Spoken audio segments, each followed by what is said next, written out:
What's happening, people? Welcome back to the channel. My name is La, and today we're going to look at a Max Cooper style synth. So there's a track that he's done that I absolutely love. I think it's probably his most popular track, called Perpetual Motion. And yeah, I recreated the synth, so this is what it sounds like.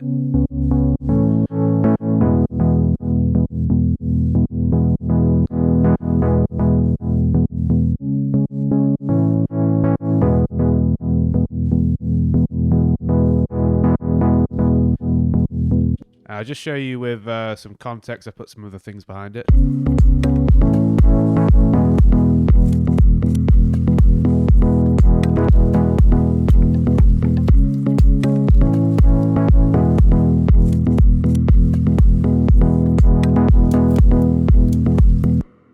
So the other things in this track, I'm actually going to show them in a separate video. There's a pretty cool textures group that I made, which is this one.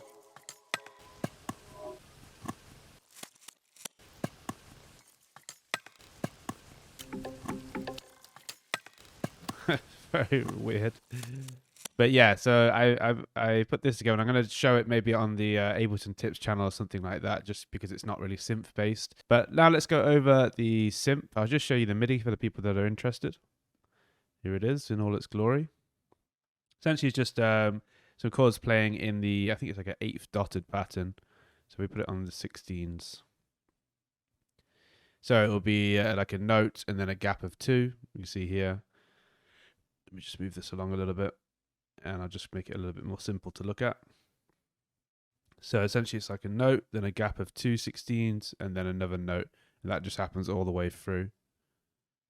And then the chords are in the A major scale here. You can't see because my face is in the way, but yeah, they're in the A major scale. The predominant chord that's being played and just gets repeated here is an E or B major chord, I believe. So it's B, E, and G sharp, and then another B on top. So that's the main chord that kind of runs through the track. So yeah, let's have a look now at the synth. So we'll recreate it. Not overly difficult. It's just important trying to get the tone pretty close. So we'll just initialize this. And what we want to do first is get the 2 wavetables up. So I went for saw rounded because I could hear that it wasn't like a incredibly harmonic oscillators. It was they felt a little bit smooth, I guess, a little bit like sine waves, but they still had a few harmonics there. So I kind of couldn't decide whether I wanted like a triangle wave or a sine wave. So I went with the saw rounded, which is kind of a little mix between. And then we got oscillator B is going to do the same thing, and we're going to have this here, but this one's going to be an octave higher, and we're going to maybe just detune these a little bit from each other. So with the fine tune, this is not going to be by much, just like a little change. So the way that I was thinking with these was I wanted one that was very mono down the middle, which is this one. It's going to be a bit louder, and then this one's going to have some unison on to add a bit of width. And we were always just detune a little bit here. We don't want it to be sound too weird, but we want this one to be quite subtle, so it doesn't want to be really loud. It's just going to be adding a little bit of presence. So first, before we listen, let's filter it. So we're filtering both of them, and then we put this filter on. I believe I used like a strong one like this. We'll bring this down and we'll have a listen. Yeah, so the tone is almost there, but the sound isn't opening up. So first, for this envelope 1, which is the amp envelope, we can pretty much leave it. We'll just put a bit of release just to smoothen it out. I think maybe I reduce the sustain a little bit here, but this isn't going to make too much of a difference. But the envelope 2 is where we're going to add the pluck. So let's bring this cutoff filter down. And the more that you bring the cutoff filter down and then open it up with an envelope, the more of a plucky feel you get, or more of a stab, I would say. So we'll bring this down and we just kind of shape this to take.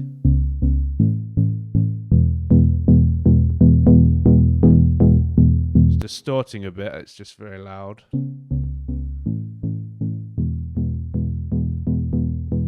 Yeah, pretty much there. Let's just bring this up a little bit and a bit more release. And there we go. Now we want some drive. Quite a lot. Watch for the distortion.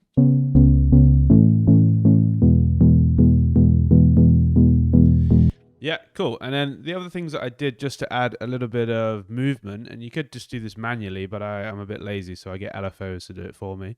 So we'll put this onto the wavetable position, and what's going to happen is it's going to shape between like a sine wave and then a bit of a harsh sawtooth. But we're not going to go all the way over there, but maybe to like here. And we can do the same on this one as well.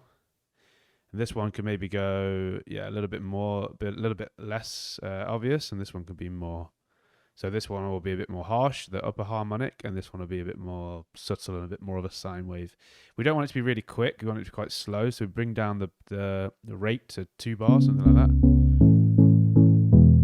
Yeah, nice. So you're getting that kind of wave feeling. And we're going to add this same movement to the cutoff filter, but really subtle.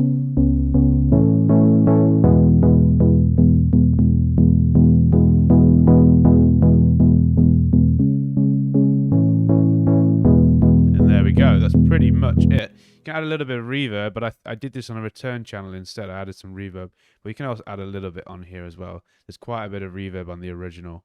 So we'll put this here, maybe the whole. Put a bit of a low cut. We don't want any of the lows in there. Open it up a little bit with the highs. And then with the decay, we could probably leave it there. Let's put the size a bit bigger. Yeah, nice. I like to put a macro onto the reverb so I can control how much I have. So we'll just put a verb. Because at certain points, you might want to increase it or decrease it. So you just go something like that. It feels like it's still got some lows in, so let's cut it a bit more. Yeah, there we go. And then the other thing that I like to control is just putting another macro onto the cutoff filter. And we just put cutoff. Okay, cool. So now we have some stuff to play around with.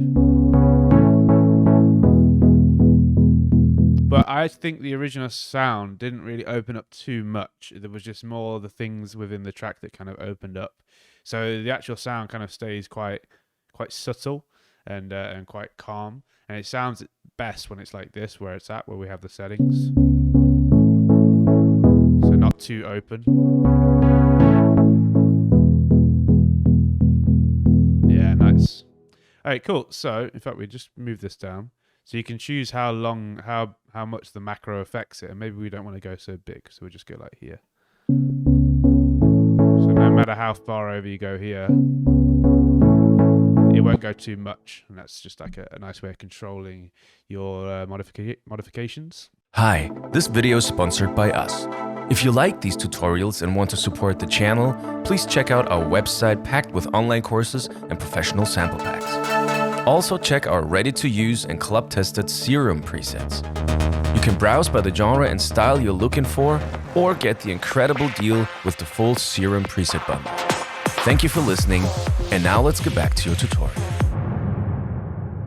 So for the processing, let's go over it. We'll go over the things one by one. It's not overly complex, but what I was trying to achieve with the processing was just to make the sound feel a bit more full and condensed, so you're really hearing the majority of the sound. And then also I wanted to add a little bit of this kind of weird distortion, which I'm going to show you with the Redux. So first I have this EQ8. This is purely just used as a spectral analyzer. I just like to be able to see like what I have going on, and then I compare it with the reference that I have at the bottom and see what kind of frequencies they've got going on and what they look like. It's not actually doing much at all. So let's go into the main processing chain. So I'll just turn them on one by one. First, saturator, kind of self-explanatory. It's just saturating the sound. It also does a bit of compression by saturating it. It's actually a bit much now because of the volume difference, so let's just bring this down. There we go. And then the next we have this LFO, but this is just being used to affect the Redux. So I'm going to go over the Redux. So Redux is kind of a bit like a bit crusher. So it kind of reduces the sound and makes it feel, I don't want to say cheaper, but it makes it feel less like a worse quality. But by doing that, you can get some really cool effects, and it adds this kind of white noise thing.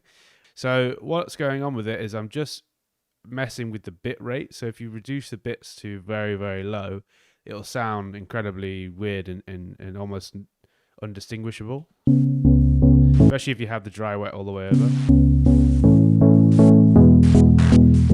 it sounds not good.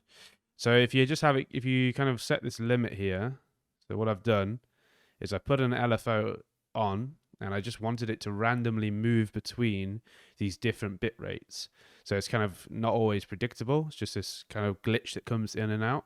So I put the map, as you can see here, mapped it to the bits, put it onto random, and then just moved the rate so it's quite quick, and then just chose my range, and the range is between 22 and 86, maybe even go a bit higher. And if I put this all the way over, you'll really hear it.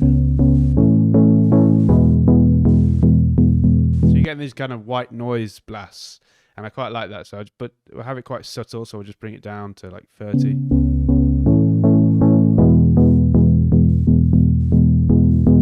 Yeah, something like that. So it's just adding a little something. And then we got some compression again. I say again because the saturator is compressing also, but this is just the last bit of compression to really try and get it feeling nice and full. So I'm just capping it a little bit, not too much gain reduction, maybe about 3-4 dB, with a little bit of a loose attack, so it's not clamping down on the attack of the sound too much. So we're still getting that nice pluck coming through, but it's condensing it a slight bit. And yeah, that's it. And then just making up for the volume here.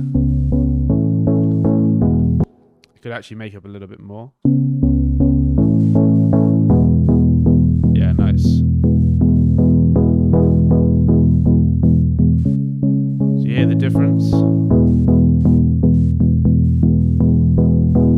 Like that, it feels more full and yeah, kind of like more condensed, which is what I heard in like the original. So the other things is just a utility here. I just use this for this bass mono feature because we're adding a bit of width. We want to make sure that there's low frequencies are staying in mono, and then I'm just enhancing the width a little bit more here. All right, so the sidechain that I'm using is this Duck Buddy. You might have seen me use it before. Essentially what it is just a shaper from Max for Live, but it's been modified by a guy called Slink, who is a YouTuber. He makes like dubstep and things like that. Really good YouTuber. Highly suggest that you check his videos.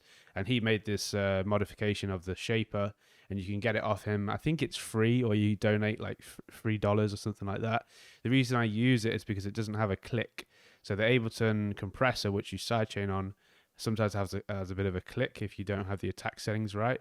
With this, you can have a really quick attack, so it sidechains quickly, and you don't get any click because you can just smooth it out with these things here. I'm not going to go over a tutorial on how to use this, but I would suggest that you get it if you don't want to buy LFO tool or shaper box or anything like that. So yeah, anyway, bit of sidechain, which is for the kick here. And then just a EQ at the end to just boost a little bit in the highs, just to open it up. And there we go. That is pretty much the synth. So if you want this synth, I will try to remember to link it down below as a free link, because I don't think we have it available in any packs. I made this from scratch, but it's very simple to make, so try to do it yourself. Don't just try to use presets. It's good to try and make things yourself. It's not overly complicated, so you should be able to achieve it if you follow the video. So yeah, that's it guys. Thank you very much for watching this one. I will be making the texture video next, and it should be uploaded to the Ableton Tips channel. Thank you guys. Catch you in the next one.